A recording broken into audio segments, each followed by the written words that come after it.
Assalamualaikum warahmatullahi wabarakatuh. Halo anak-anak, apa kabar? Mudah-mudahan selalu sehat semuanya ya. Jumpa lagi dengan Bapak materi bab kedua tentang bersuci dengan cara yang tepat menjadi hidup lebih sehat. Tapi sebelum melanjutkan materi kita yang bab kedua ini, mari kita bersama-sama berdoa mengharapkan ridha Allah Subhanahu wa taala. Berdoa mulai. Berdoa selesai. Oke, anak-anak. Di bab 2 ini terkait tentang bersuci dengan cara yang tepat menjadi hidup lebih sehat ini. Pembahasan di semester ganjil tahun pelajaran 2024-2025 ini. Kita memiliki 2 pertemuan. Yang pertemuan pertama yaitu najis dan tata cara mensucikannya. Kemudian di pertemuan kedua hadas, pembagiannya dan tata cara penyuciannya dan hikmahnya. Oke, kita lanjut. Di pertemuan pertama itu pembahasan tentang najis dan tata cara mensucikannya. Pengertian najis dan hadas. Menurut bahasa, najis berasal dari bahasa Arab yaitu an-najsu atau an-najisu yang berarti kotor atau menjijikan, tidak bersih atau tidak suci, baik yang bersifat hissiyah maupun ma'nawiyah.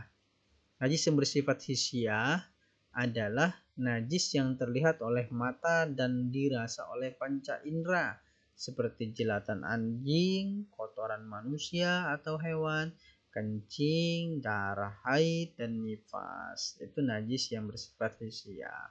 Najis yang bersifat ma'nawiyah adalah najis yang menodai akidah sehingga tidak dapat dilihat oleh manusia seperti syirik dan kufur.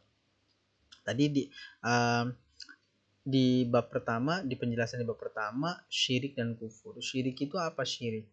Syirik adalah menyekutukan Allah dengan sesuatu. Itu syirik. Sedangkan kufur mengingkari nikmat Allah.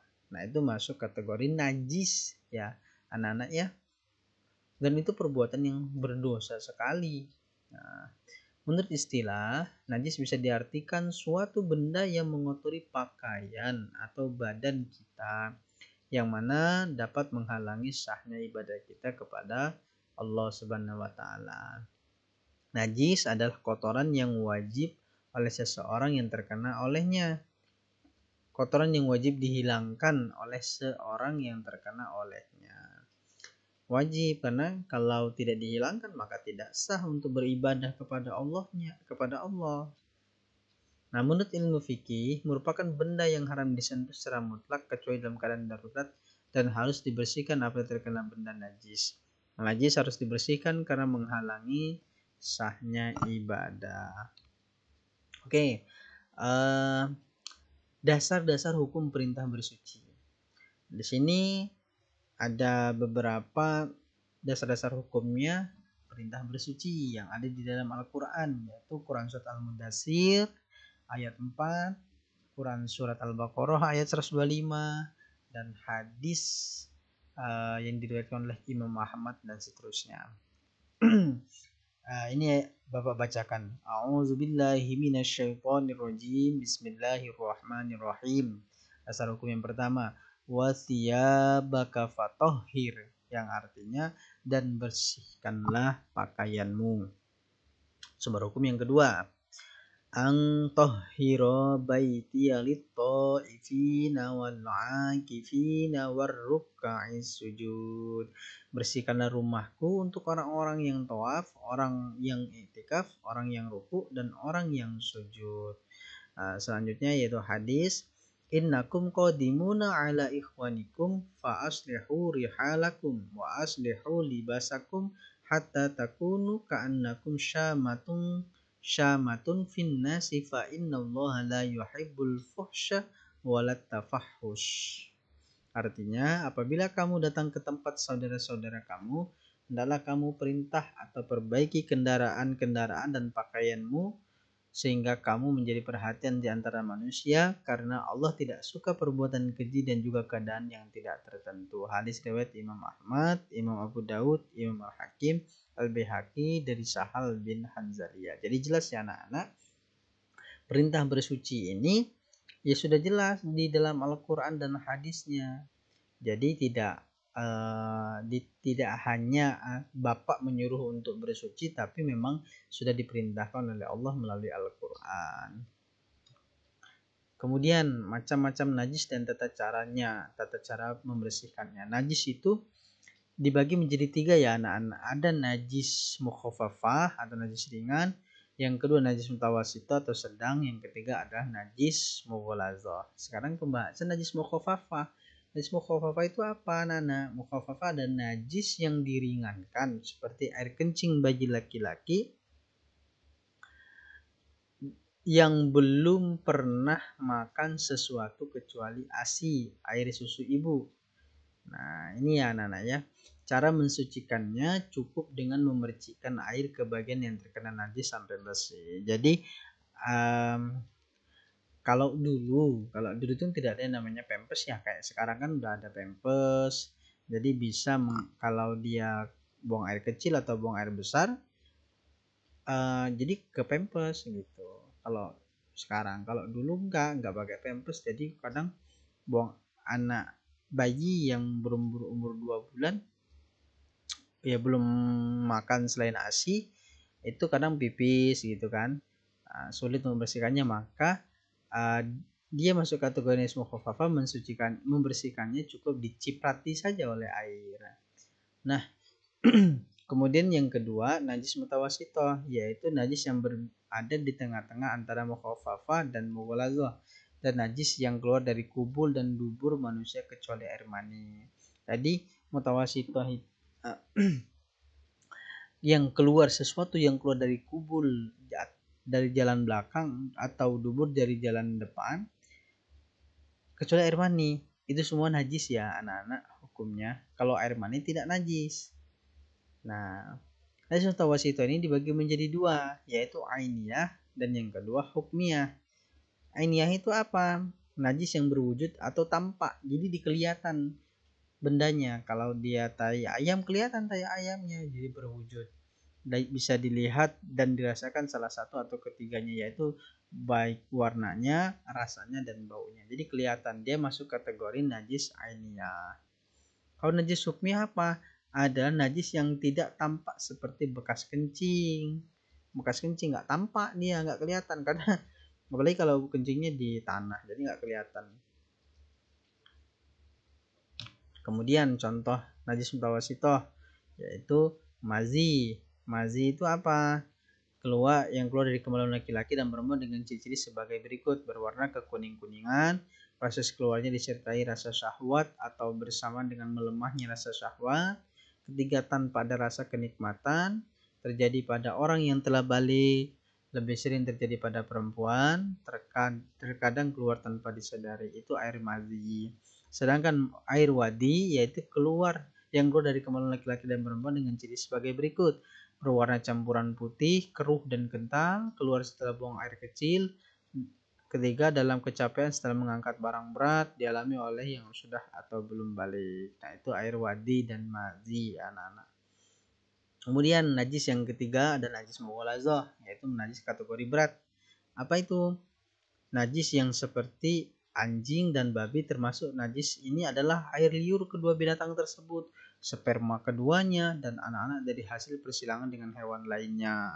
Nah, itu masuk kategori najis mughalazah. Cara mensucikannya seperti apa? Yaitu dihilangkan wujud benda najis itu, kemudian dicuci dengan air bersih 7 kali dan salah satunya dicampur dengan debu. Boleh di basuhan pertama, kedua, ketiga, keempat, dan ketujuh dicampur. Kalau Bapak menyarankan pertama dibasuh dulu, basuhan pertama dihilangkan dulu ya anak-anak ya, wujud benda najisnya seperti ada air liur dan sebagainya. Nah, bisa di basuhan kedua, ketiga.